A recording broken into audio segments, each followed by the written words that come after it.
Right. Good afternoon, Mr. Nkomo.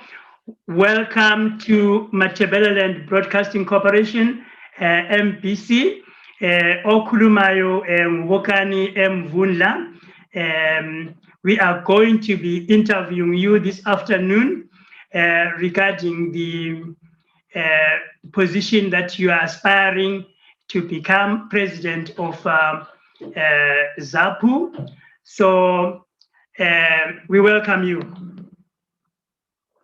Thank you, sir. Thank you for the invite. And I would like to greet your listeners and viewers. Thank you for inviting me to your program. Thank you. Thank you. Our listeners, we have got our guest who is ready now. So our interview is starting as we speak. Mr. Nkomo, very few people have heard about the name Sibangilizwe, and some do not really understand who Sibangilizwe Nkomo is. So, do you mind giving us a bit of a background on who you are, so that the people know who we're speaking with today? Please go ahead. Thank you, Mr. Kala. My full name is Michael Sibangili. Sorry? Mr. Vunda. Sorry. Did I say Kala? Yes. Slip of the tongue. Sorry. Mr. Vundla, thank you very much. My full name is Michael Sibangilizwe Nkomo. I was born in St. Joseph, Kezi, Matopo, South District. I was born the year 1958 on the 29th of September. That puts me at about 63 years old. Actually, I'm 62 years and 6 months old. Born, hello? Yes, please go ahead. I'm third born to Dr. Joshua Nkomo and Mama Mafiana. I'm one of 4 siblings. I lost my brother and now I have 2 sisters remaining. So we grew up in Bulawayo.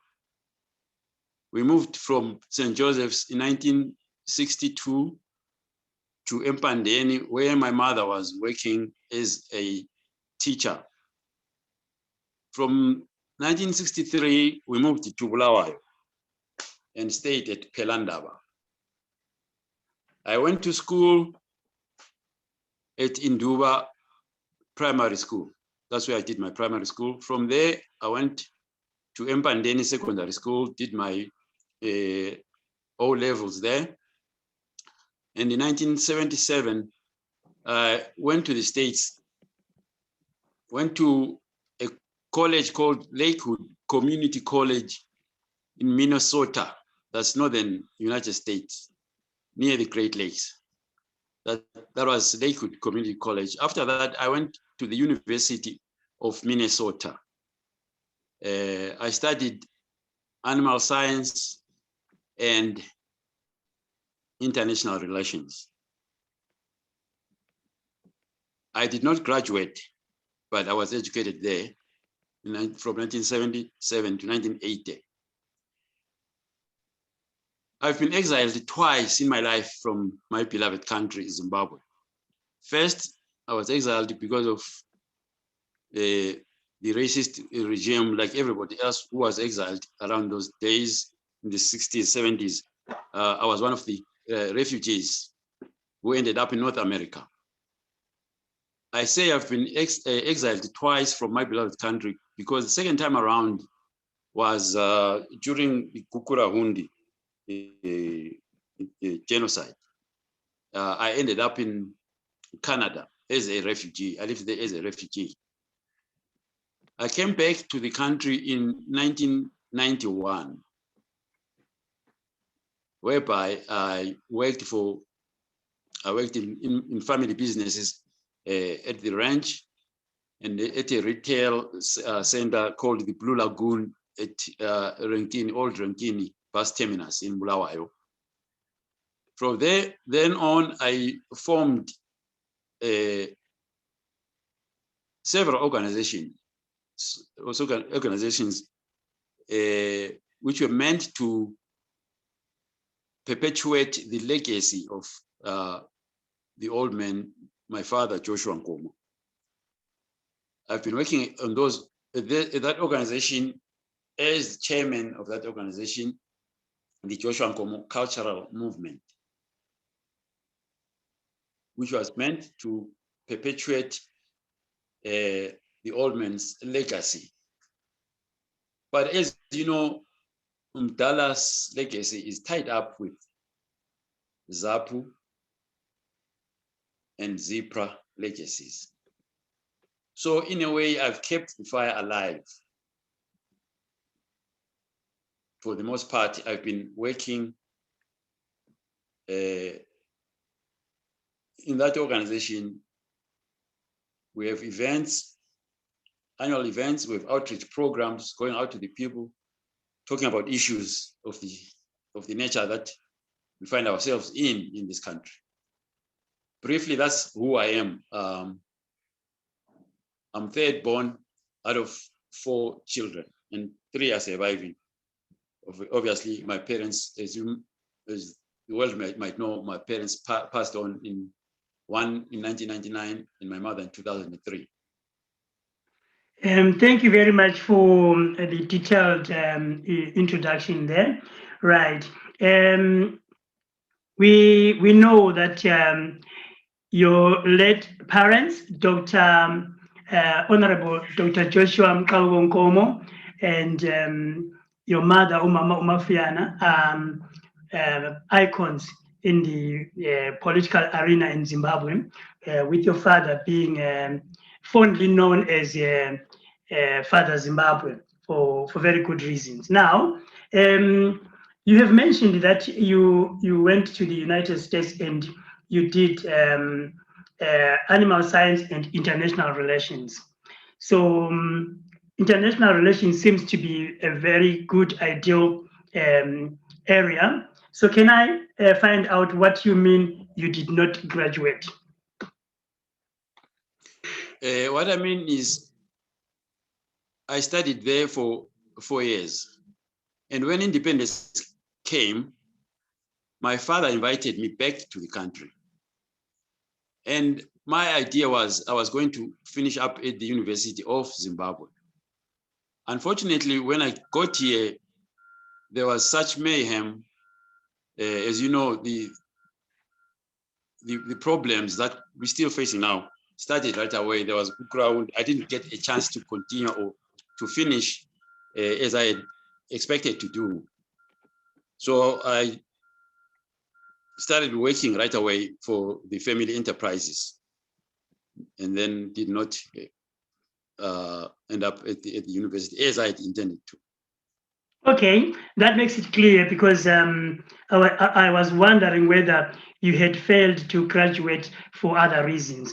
Now, given what you have already said, you have said you've been working hard to preserve the legacy of Umdala Wetu, and that you realize that the legacy is tied up with Zapu as an organization. Now, our viewers would be very much interested to find out what political involvement you have been involved with. Please try and clarify how preserving the legacy has played a political role. Well, it depends on what exactly you mean by political involvement. I've been in a political family all my life. When Zapu was born in 1961, some say 1962, but it was December 1961, I was 3 years old. And ever since, I've known nothing but Zapu. In fact, Zapu was inculcated into my being at a very tender age. I was enculturated into Zapu because of my family. So I've been involved in politics, whether willingly or unwillingly at the beginning. But the truth is, I've been in a political family for all my life. I'm saying the legacy of Dr. Nkomo is tied up with Zapu and Zipra. It is manifested as we go out into the rural areas with our programs. It always comes out that people always thought I was fronting for Zapu at the time when I was doing the legacy. And people were always saying, yes, we understand you are doing this, but we know you are Zapu. Why don't you come out into the clear so that we can all come back to Zapu? So I was always telling people that when the time comes, I will come out into the clear as to what I would like to do. I'll come out in the clear and help my beloved organization grow. So that's why I'm saying the legacy is tied up. As a matter of fact, people don't differentiate the ordinary people there out in the rural areas. They don't differentiate Nkomo from Zapu or Zapu from Nkomo. That's what I've found out in my outreach programs. Okay, thank you for answering that question. In a way, you are leading me to my next question, which was going to be, why now? And why being touted as the presidential aspirant? Thank you, Mr. Vundla. I'm saying to you, I was working towards meeting my time, as it were. I'm saying to you, a lot of people from all walks of life have been asking me to come forward and be counted among ZANU members. And I felt the time had come now. The time was up, considering the situation we're in, considering the work I've done. Did you say ZANU members? Sorry, I didn't hear you properly there. Did you say the time has come for you to work in ZANU? Zapu. Okay, please go ahead, sorry. Sorry. Sorry if it came out as ZANU. I'm talking about Zapu. Okay. I can never talk of ZANU in good light. Okay, please. So yes. Sorry? Please go ahead, yes.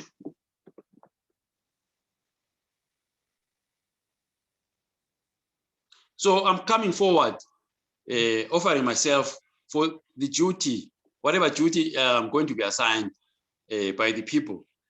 But for those people who have been pushing me, Mr. Vundla, to come forward, have felt that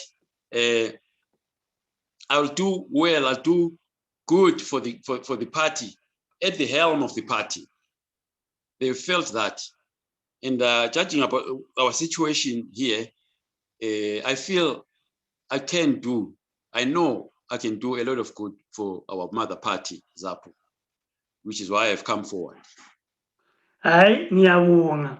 Anti vele bathi inkosi ibekwa ngabantu. So ngokunjalo hayi ngiyezwa ukuthi abantu bakucelile ukuthi ume ukuthi ube ngupresident weZAPU uncintisana labanye abazabe bekhethwe ngabantu again. So we move on to our next question then, right?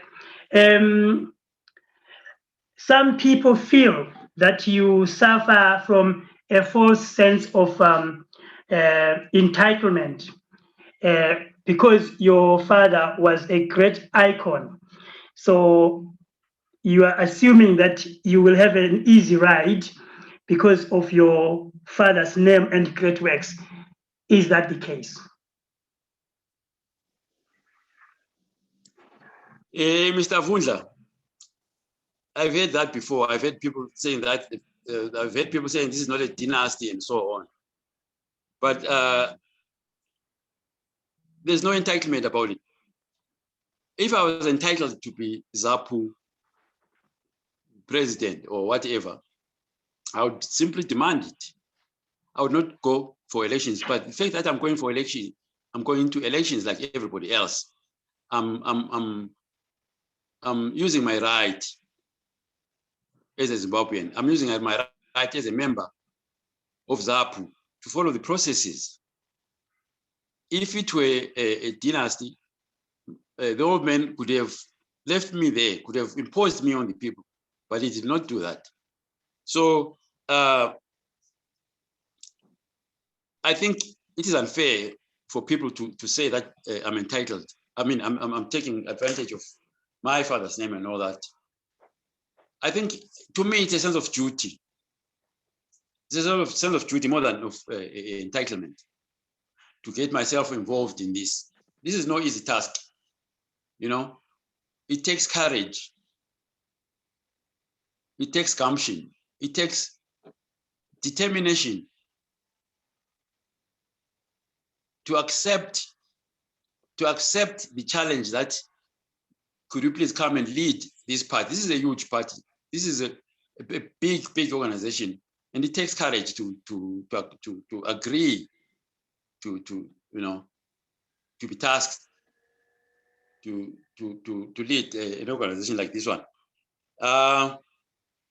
Being Nkomo's son should not disadvantage me. Being Nkomo's son should not prejudice me to associate with others, to do what I feel is right. I should be given a chance just like everybody else. Yes, there's an advantage to the name of the family. It's a well-known name all over the world. It's a well-known name to the people here in Zimbabwe. That's the only advantage that I might have. But to say I feel entitled is not correct. It's not correct at all. And by the way, I'm my own man. It is shown by the fact that when my father went to join the unity, so-called ZANU-PF unity, I remained back as ZANU. As Zapu. I never joined any other organization in my life. All I know is Zapu. That's my party. That's the part I know. That's the part I love. Right. I'm going to ask you to make it clear. Are you saying that you have never been a member of the ZANU-PF and that you have never served in any structure in ZANU-PF from its lowest to its highest structure? That is very correct. I've never been a member of ZANU or any other party for that matter, and I've never served in any structure or in any capacity under that organization. I've never been there. Okay, thank you. Let's make that clear. Right, thank you very much for that. Right, so in 1985, as the height of the Kukrahundi genocide, at the height of the Kukrahundi genocide, the people stood with Zapu, regardless of the risks they were putting their lives in. Do you feel that Zapu betrayed the people by signing the Unity Accord of 1987? Anyone who experienced that patch of our life, Mr. Vundla, will tell you that people went through a terrible time, horrible time. And Zapu is a sober organization had to do something to stop the mayhem, the raping, the torture, the killings. Somebody had to sober up. Somebody with a sober mind had to come up and stop that. And stop it they did. After the Unity Accord, we witnessed that the killings started to die out. I'm not saying Kukuraundi is over, because Kukuraundi is a system which still continues.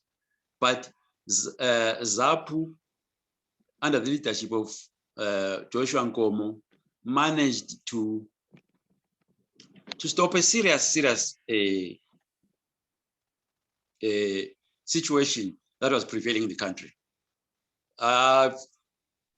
People have different opinions, but majority of people, even today, are saying that it was a worthwhile thing to do by Zapu under leadership of Joshua Nkomo.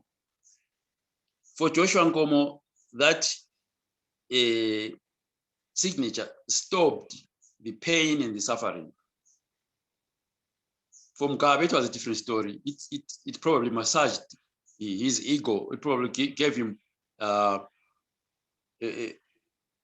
way forward in his bid to form a one-party state. But as for Zapu, I think it was a good thing that it went that way. Right. When Zapu and ZANU agreed to abide by the Unity Accord of 1987, there were conditions that were meant to be met.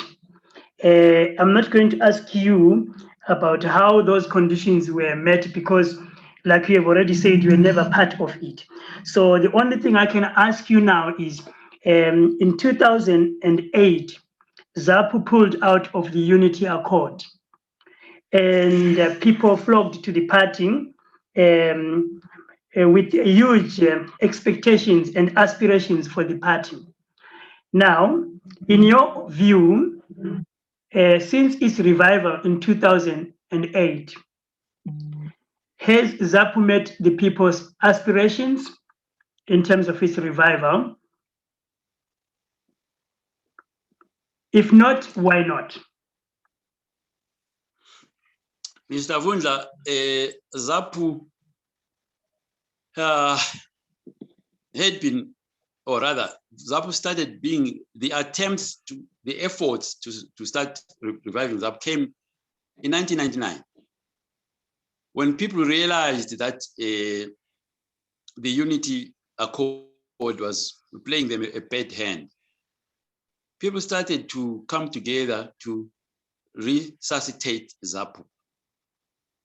And so they did so in 2000 again, in 2002. We talk of people like Paul Swela. We talk of people like Agrippa Madlela, God bless his soul, he's late. We talk of people like Kondobas Makonya. We talk of people like Joshua Mhambi, Samuel Hatebe, and others who are still alive today, who were constantly trying to revive Zapu.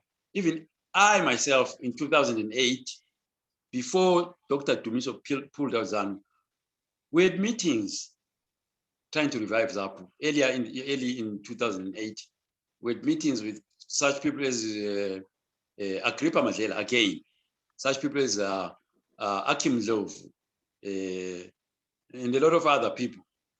The aim being to revive Zapu. Now, I'm talking of the past attempts, because it is important that instead of jeering and sneering at those who made those efforts, we should be paying tribute to them.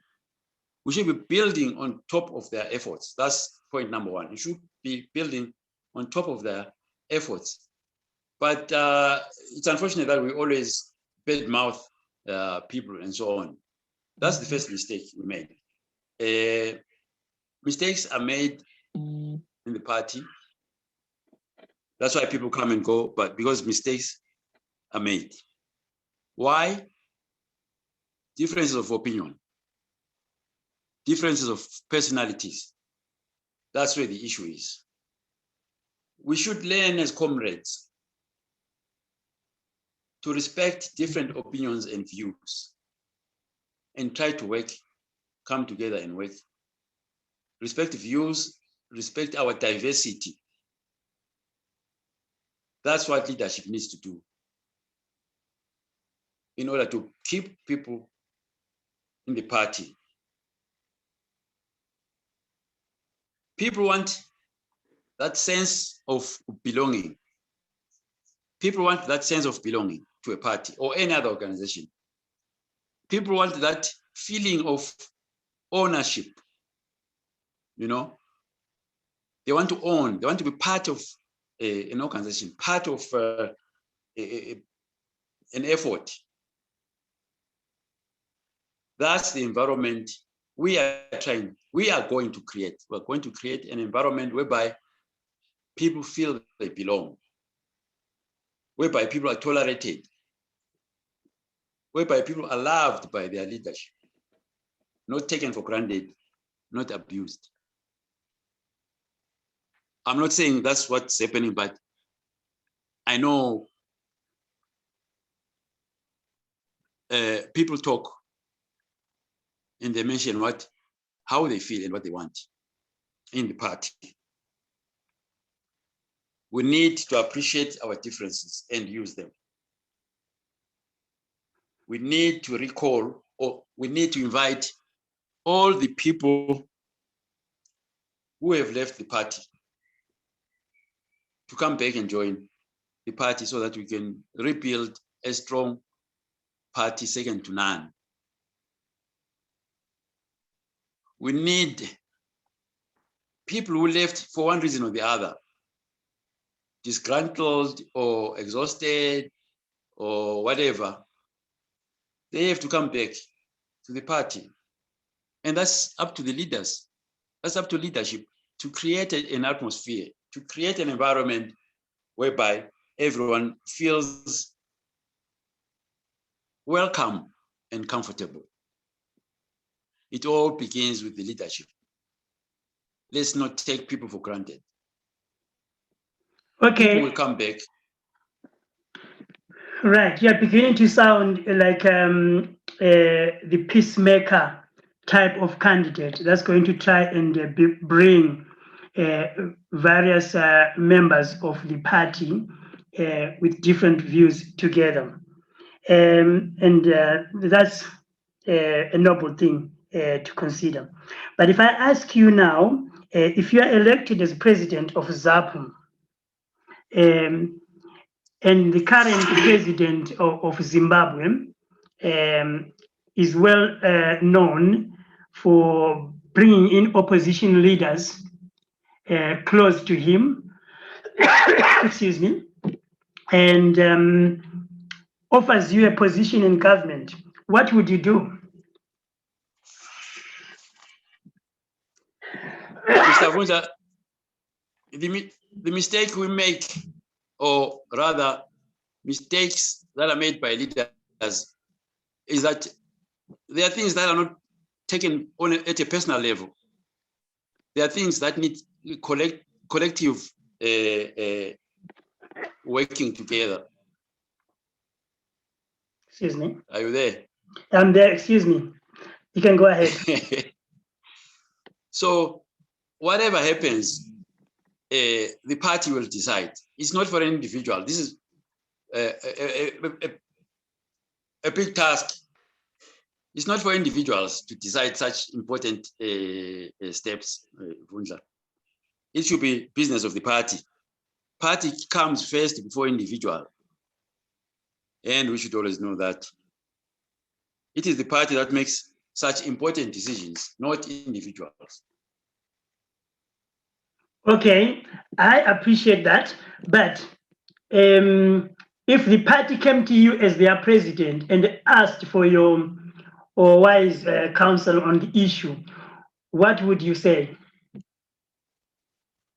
Well, for starters, we want to build a strong party, or rather, I will help to build a strong party. Once we're a strong party, we have to check our potential. We have to reach our maximum potential before we get attracted to whoever. I mean, I'm not in this thing for instance, I'm not going in, for instance, for the glare of it, or for the money or things like that. ZANU has a way of distracting people. ZANU has a way of buying people. We all know that. And I have witnessed that many times happening to people who are well-meaning and they end up being bought or being lured into ZANU PF. But like I say, decisions will be made at a collective level rather than at a personal level. It's good to consult, whether you're president or whatever. It's good to consult with the people. It's good to consult with the executive. It's good to consult with the presidency. It's good to consult so that you reach a consensus. Consensus is very important. Thank you for that. Now, talking about Zimbabwe, the nation state of Zimbabwe has failed as a unitary state. Is it time for a two-nation state in Zimbabwe?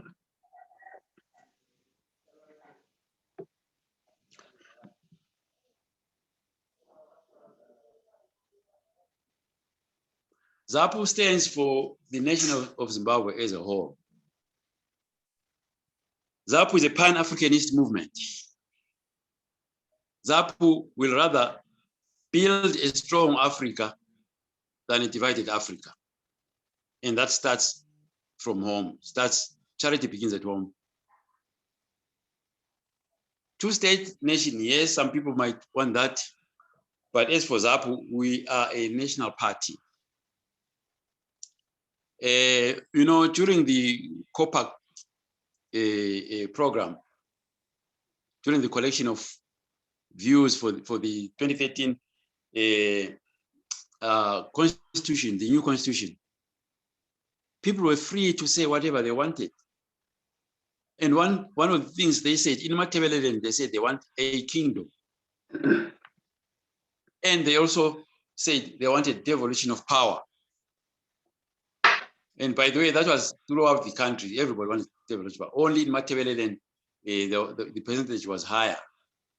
So had the people wanted a two-state nation, they could have said so during COPAC, during the making of the new constitution.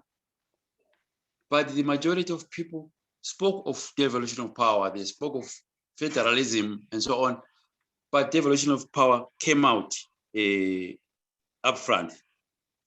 The people of Zimbabwe are mature, they are mature people, I'm sure they are mature enough to be able to coexist. They're mature enough to live together. What we need is to have a dialogue. Dialogue, if it means the agenda is to talk about tribalism, racism, and so on, that should be it.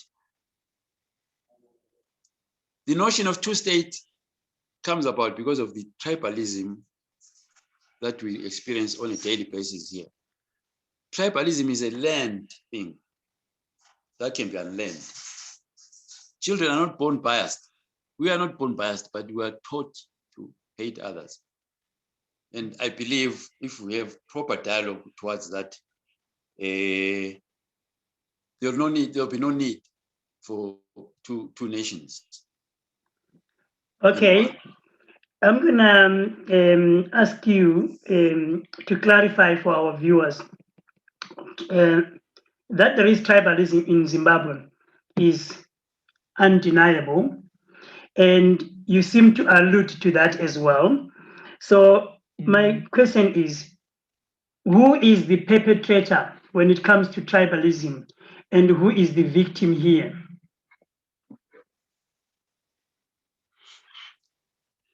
The perpetrators of victim are the same. The perpetrators of tribalism and racism are the same people who are meting out violence day after day after day from 1980 up to today. The victims of tribalism are ordinary people. the victims of tribalism are people like you and me. We are probably out there in diaspora as a result of this tribalism. Tribalism, once used as a political resource, is a terrible thing. It becomes a terrible thing. It becomes a dangerous weapon. So really, people who use tribalism, if I were to say, I would put it squarely at the leadership of the ruling party. That's who perpetuates tribalism in this country. Okay. All right. Let's move on. At the moment, realistically speaking, the MDC formations, I don't know how many there are now because they keep breaking into smaller and smaller fragments. But it would appear that the MDCs remain the most credible opposition movement or movements in Zimbabwe today. So, therefore, do you think that Zapu stands a realistic chance of replacing these MDC formations as a government in waiting? Thank you, Mr. Vunja. Zapu is not in the business of replacing opposition parties. We're building a party that will assume state power. We're not here to displace people. Zapu has chances, vast chances. By the way, we're the oldest revolutionary party. Zapu is the mother party of all parties in this country. We have vast chances, chances that we can tap and use. You know, the future contestations or the future fight will be good against evil, corruption against transparency. You understand? Mm-hmm. You understand? Yeah, I'm with you on that one. I can Right. hear you clearly. I'm still on. Hello. Yes, please go ahead. The future choice for voters will be based on that, between accountability and corruption. It will be between genuine leaders and pretenders. And now, this is why we're inviting everyone to come back home and join us to build a very strong movement, a very strong organization, because the fight, voters will be fighting for that. Goodness over evil, transparency over corruption, and so on. We need people for that work. We need good people to come and do that. We are not here to replace or displace other opposition parties. We want state power, and Zapu is going to get state power. Right. Therefore,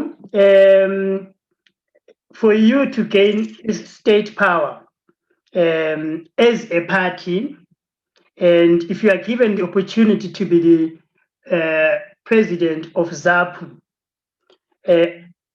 I feel that you have a big challenge because Zapu at the moment is viewed as a poor party that is struggling to raise resources for its party activities, that may be struggling to host congresses at the level they want to. So they kind of feel very constrained financially. So how do you hope to change Zapu's fortunes in that regard? Mr. Vunja, you know, there is a saying that says poverty is in the mind. If you think poverty, if you think poverty, you'll be poor. Zapu is not poor. Zapu has lots of friends at home and in the diaspora. Zapu needs to get to the grassroots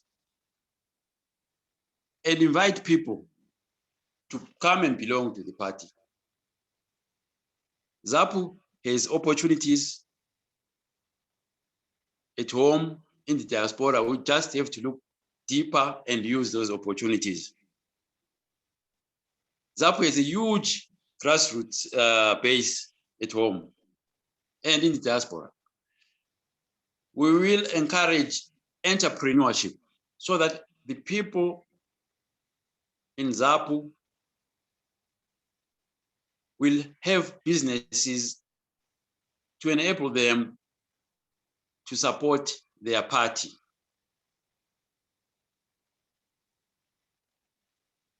We will go out and look for sympathizers, donors, funders, and so on. The list is endless. The list is endless. The potential is there. We just have to have a way of reaching out, particularly the grassroots. There's a broad base of grassroots waiting to be tapped.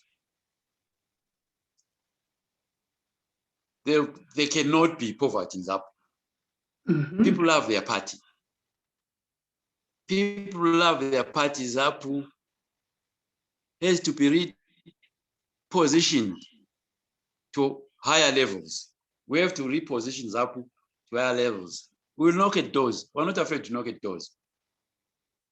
We need to bring back our old friends. We need to find new friends. It's a 24-hour job. It's not a sleep-at-home job. Mm. We need to go out there. It's a kankase, Mhm. you know, and come right. Hayi, ngiyakuzwa Baba Nkomo. It's not rallies that make money. Ngiyakuzwa sibili. Kuthi ukuthi lapha uyathembisa ukuthi uzasebenza usuku lemini nxa uyabe ukhethiwe njengopresident weZAPU.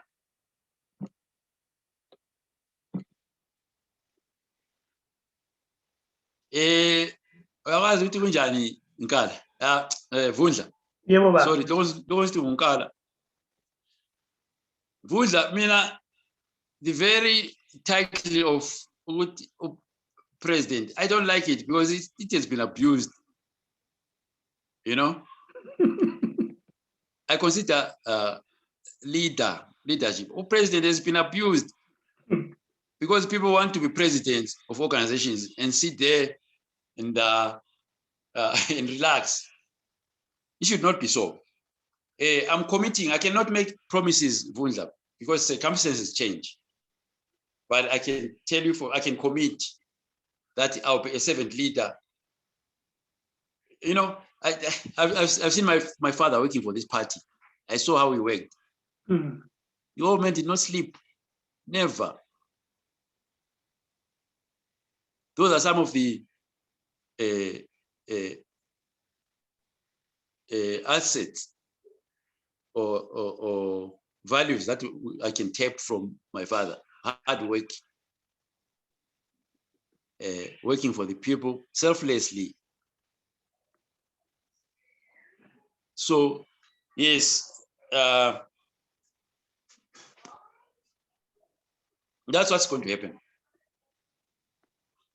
Okay, so if you win as ZAPU president, how will you reconcile those on the opposite terraces in your party? Some of whom are not happy that you are vying for becoming president of ZAPU, wondering where you have been and suddenly come in to disturb things. Actually, I'm adding value. I'm not disturbing anything. I'm coming here to add value. I'm coming to the party because I know I can add value, great value for that matter. People always talk opinions. We have different opinions as human beings. In the, elections come and go. End of elections, when all is said, we've done our elections, people must sober up. People as leaders should sober up, work for the party and try to harmonize and reconcile the party. So there's always some heat that generates towards election time. even national elections. So there's always that heat. But we will weather the heat. Then after the elections, people must sober up. Okay, so the war, the Zipra war veterans, for example, have been sidelined politically in Zimbabwe and to some extent in Zapu. Do you foresee a role for them in your structures should you become party president? Zapu is an inseparable partner to Zipra. And the party is very clear about how people are involved in the party. So people can be actively involved. That includes the Zipra cadres. You'll remember that comrade did the former president of Zapu, God bless his soul, the late comrade Dabema, was from Zipra, and he led Zapu up to a point when he left us. So there's room for Zipras in the party. No one should be sad.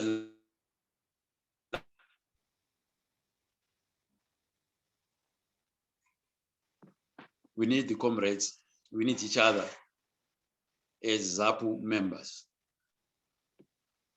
So what are you going to do then to bring in some of the Zipra guys who remain in the wilderness and some of the former Zapu members who are also stranded in the wilderness of ZANU-PF, who still believe in this myth of a unity accord? The unity accord has been a farce right from the beginning. Right from the beginning. I don't know if you've seen the document, the 10-point document. I have. It meant nothing. It means nothing. But it was good because it stopped the killing of the people. Right from start, the whole thing was a fantasy. Was a farce. So, as far as I'm concerned, Mr. Vundla, what went into ZANU-PF is PF Zapu. Let's make this clear. What went into Unity Accord is PF Zapu that joined ZANU-PF to form ZANU-PF. Amazing, eh? The Zapu we're talking about the original mother party. That's the Zapu I'm in. The original party that was formed in December 1961 or January 62, whichever way you want to look at it. That's the party we're talking about. We're not going to be encumbered by people who say, Umdala, what's Chiakonapa? Umdala, what's Chiakonapa? What is Simekonapa? And then what? As far as I'm concerned, those people that are saying or still in the unity are not representing anyone. They are representing their families. But we still want them back because they belong to the original Zapu in any case. So let's be very clear. We are inviting everybody, and people should stop hiding behind the finger to say, Umtala was Chiakonap. No. It's time now to come back home and work together. We should, as Zapu, make a declaration that we have nothing to do with unity now. As this Zapu without a prefix or suffix. We must make it very clear. Those who remain there are doing so in their own capacity. Those who remain in the so-called unity are doing so in their own capacity and representing no one. We don't see them anyway. On the ground, we don't see them. Who are they representing? Right. Your party. But all the same, Sorry, go ahead. no, you go ahead.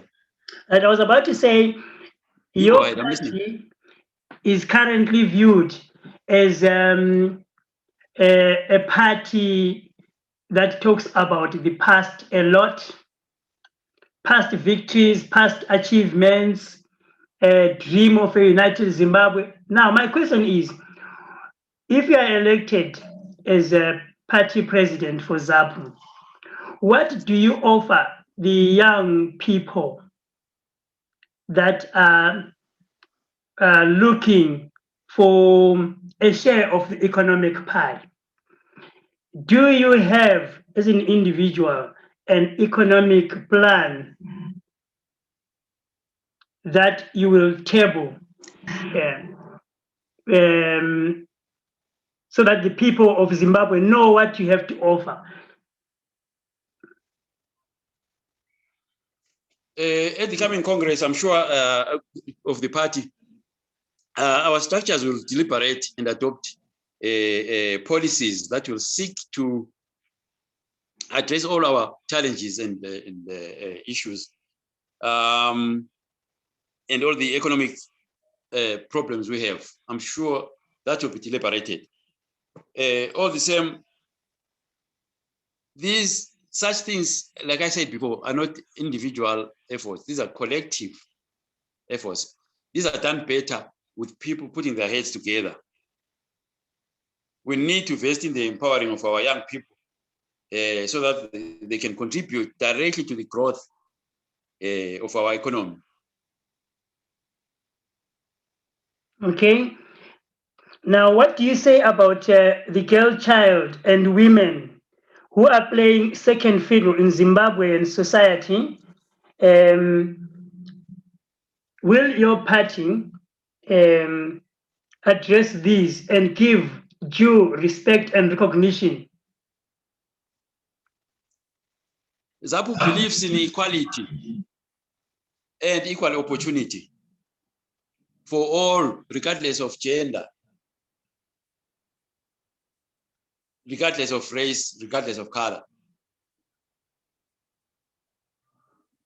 It will be great in the future congresses to see a woman contesting for the presidency of the party. That will be the day, because Zapu is an equal opportunity party. We believe in equal opportunity. As Zapu, we must create more positions, leadership positions for women and girl child as part of their empowerment initiatives. We can't run away from that. We, as Zapu, must create opportunities, must create chances for the girl child and women. Okay, I'm going to take you to another area, which you have somehow addressed, but I would like to be more specific because I know that our viewers are eager to find out what are your thoughts on this point. The Ndebele and Shona tribes seem to be living in two different worlds.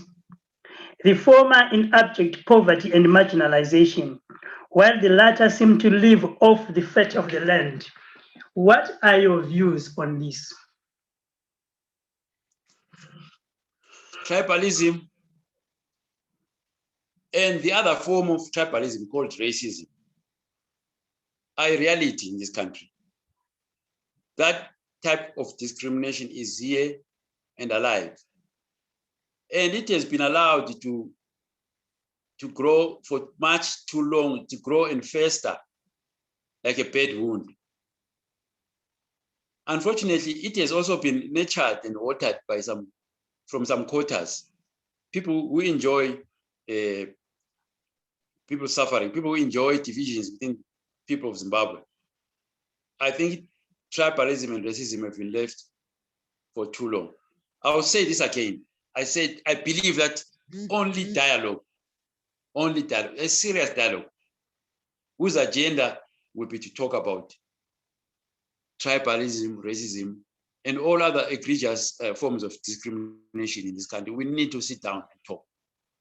Things are better talked of. Things are better off talked about. Kuthiwa ngesindebele koniwa ngomlomo kulungiswa ngomlomo. Kanti khona ongalungisekiyo okwe-tribalism ngokunjani. We have to come sit down and find a lasting solution to these tribal problems. You know something, Fundla? We are all related one way or the other. If we're not related by blood, we're related as Africans. If not as Africans, this one you can't miss. We're related as human beings, all of us, whether you're white, Indian, black, what. We're all united. Why can't we sit down and talk to each other instead of fighting all the time, talking against each other all the time? I said, and I'll repeat, we need to have a dialogue around this scourge of tribalism and racism. Tribalism is a land thing. Okay. Abantwana badlala bodwa, black, white, Indian, badlala ndawonye. We only hear them talking ill about each other. They play without problem, but once they grow up, they are told, "Uyu mwana kunaka. Mandebere akaita so and so. Hey, amashona kutheni," which is wrong. Let's not teach our children such things. You know, we are Africans. We are in Africa together. We have white tribe in this country. We have a white tribe in this country. We have Asian tribes in this country.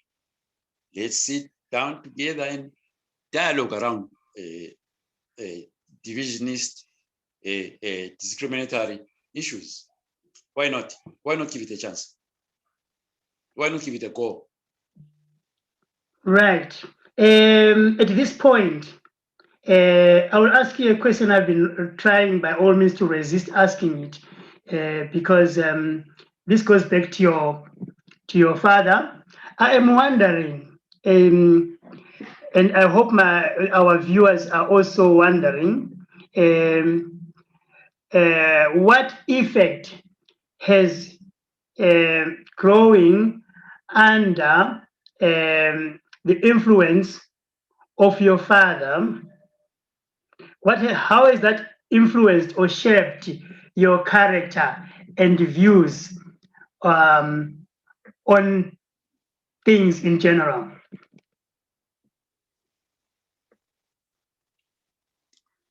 Thank you, Vonza. Joshua Nkomo was a very down-to-earth person, very quiet person, very loving person, very tolerant. He could face the most egregious situation. He would just be smiling. He was a very patient man. If a man can spend 10 years of his life in jail and come out still loving, you can't help but learn something from that.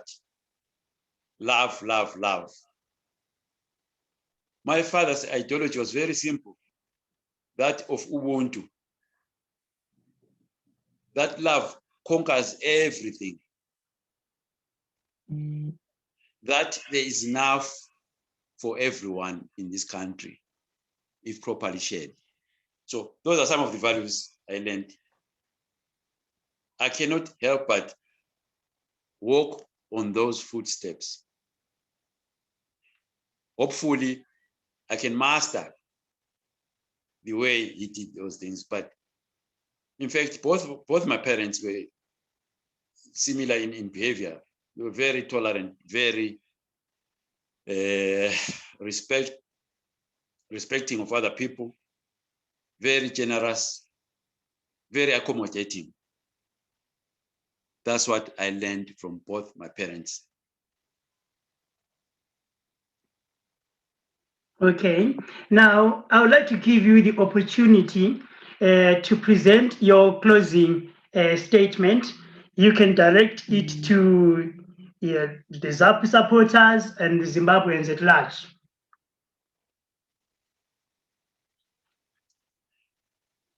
Thank you very much. dear Zimbabweans, my fellow citizens, I'm aspiring to be at the helm of the party, mother party Zapu. I'm aspiring because of a sense of duty. I'm aspiring because there's a lot of things that we discussed with your former leader, your founding father of Zapu, that have driven me to this point to say now is my time to stand up and help the party. I'm doing this very, very cognizant and very alive of the difficulties I had, of the problems that the party is facing, currently facing. I'm doing this because of the love for my party, of the love for the people of Zimbabwe. I'm doing this because I'm hitting a call from the people who over the years have said to me, Sibangilizwe, sukuma uncedise. Sibangilizwe, sukuma uthathe intonga kayihlo uncedise. These are their own words, not my words. I'm answering that call. I'm hoping that you'll give me a chance. I'm hoping that once given that chance, I'll take the opportunity to build a strong party, a party second to none in the region, a party that is respected throughout the world, globally. We cannot fail because we need to stop the madness in this country. We need to stand up and be counted. We need to stand for what the people want. We need to go up to the top. We need to assume state power and give power back to the people of Zimbabwe so that they can be happy again, so that they can be respected globally. I'm doing this not to alienate anybody from the party. I'm doing this not to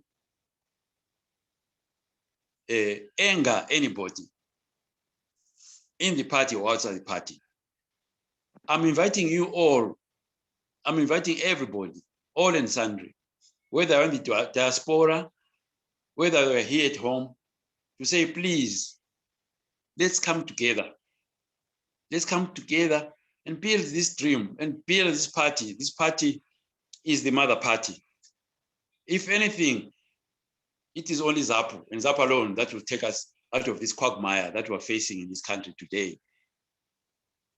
I'm inviting you all, Mr. Vundla included, everybody, please, let's come back together and work for our nation and work for the people and come out of this darkness. It's been too long. We've been in the darkness for too long, much, much too long. We are a very tolerant people. We want peace. We want love. We want tolerance. Let's tolerate each other as we work towards turning the fortunes around, the fortunes of the party, as we work to turn the fortunes of Zimbabwe around. We will get there. I'm committing. I said to Vundla earlier on, I don't make promises, but I make commitments. I am committing to help the party grow. I'm committing to help Zimbabwe come back to normal and grow. We have to take Zimbabwe back into the community of nations. We've been in the wilderness for much too long. We need to act and act now, and we can only do that together. Together as Zapu, together as people of Zimbabwe, regardless of race, color, creed, background, religious background, and so on. I thank you. Ngiyabonga. Tinoboka kwazo kwazo. Tatenda. Twalumba. Thank you. Thank you very much, Mr. Nkomo. On behalf of our NBC viewers, we'll take this opportunity to thank our guest today, Mr. Nkomo, And we hope that in future, when we extend another invite to come back to our station, you will accept with both hands. Ngiyabonga. Ngiyabonga. Hayi kulungile. Ngiyabonga futhi. Thank you. Bye bye. Ubona abanye siyabonga. Ngidela abanye khona ngapha. Hayi sobabingelela kakhulu bye. Kulungile.